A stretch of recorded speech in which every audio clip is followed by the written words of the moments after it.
ओम शांति। स्वागत है सभी भाई बहनों का आज की कहानी में। तो आइए सुनते हैं आज की कहानी। एक बार एक राजा अपने मंत्री और सैनिकों को लेकर शिकार के लिए जंगल में गया। तो शिकार के चक्कर में दौड़ते दौड़ते वो एक दूसरे से बिछुड़ गए। सिपाही, मंत्री और राजा तीनों बिछुड़ गए। तो जंगल में ढूंढने लगे। और ढूंढते ढूंढते राजा एक नेत्रहीन साधु की कुटिया में पहुंचा।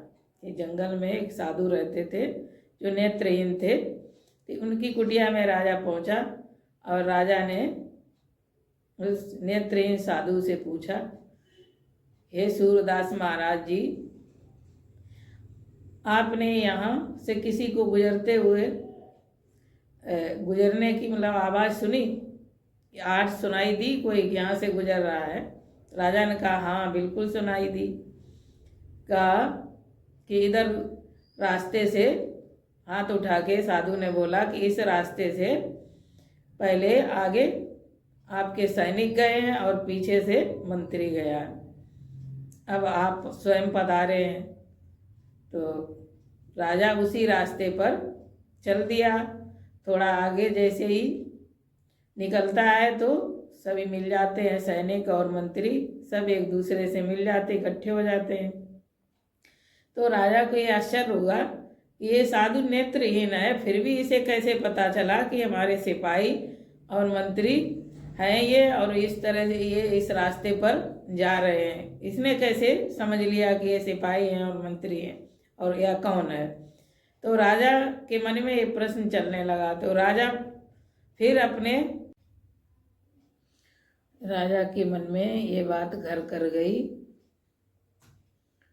कि नेत्रहीन संत जी को कैसे पता चला कि कौन किस ओहदे वाला है, किस पद वाला है।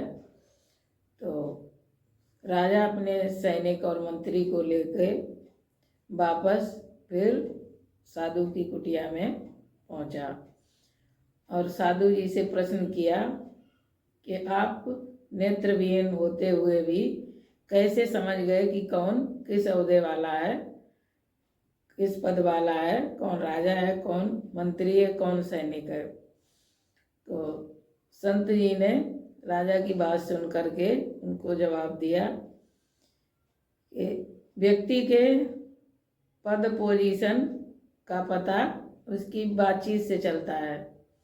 कि सबसे पहले आपका सैनिक आया, उस सैनिक ने पूछा कि हे अंधे, इधर किसी को जाने की आट सुनाई दी तुमको? तो मैं समझ गया कोई ये संस्कार विहीन व्यक्ति, इस तरह से बोलने वाला कोई छोटी पदवी वाला ही, कोई जरूर सैनिक ही होगा, सिपाही ही होगा। इसके बाद आपका मंत्री आया। मंत्री जी ने पूछा, महात्मा जी, साधु महाराज, इधर से किसी को गुजरने की आपको आहट सुनाई दी? तो मैंने कहा, हाँ, इधर से चले जाइए। फिर इसके बाद स्वयं आप पधारे। तो आपने पूछा, सूरदास महाराज जी, आपको इधर से किसी को निकलने की, गुजरने की आवाज़ तो नहीं सुनाई दी? तो आपने इतने सम्मान सूचक शब्दों से हमको पूछा तो मैं समझ गया जरूर आप कोई राजा ही हैं, कोई ऊंचे पद वाले ही हैं।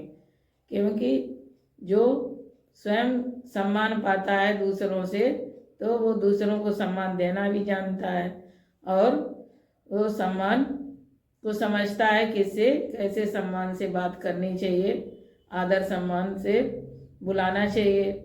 तो इस तरह से मैं समझ गया।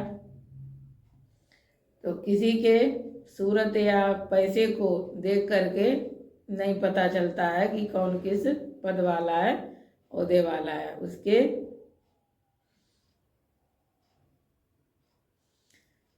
व्यवहार से ही पता चलता है, कि उनके संस्कारों से ही पता चलता है, बातचीत से ही पता चलता है। तो इस तरह से राजा संत जी की बात सुन के बहुत ही खुश हुए और राजा ने संत जी से प्रभावित। इस तरह से राजा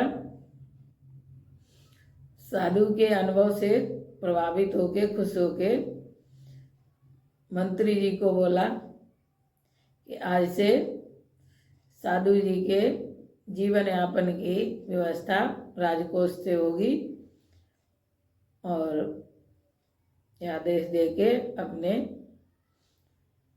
सैनिकों को लेके मंत्री को लेके चले गए। इस तरह से हमारी बातचीत से ही हमारे संस्कारों का पता चलता है और हमारे पद पोजीशन का पता चलता है। आज समाज में थोड़ा पैसा थोड़ा पद पाने से लोग अपने संस्कारों को भूल गए हैं, किसी से अच्छे से बोलना भूल गए हैं, किसी को सम्मान देना भूलते जा रहे हैं। तो अच्छे से सम्मान से किसी से बोलने में कोई पैसे तो खर्च होते नहीं हैं, कोई धन की हानि तो होती नहीं।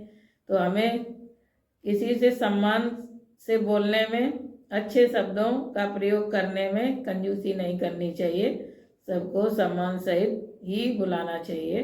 ओम शांति।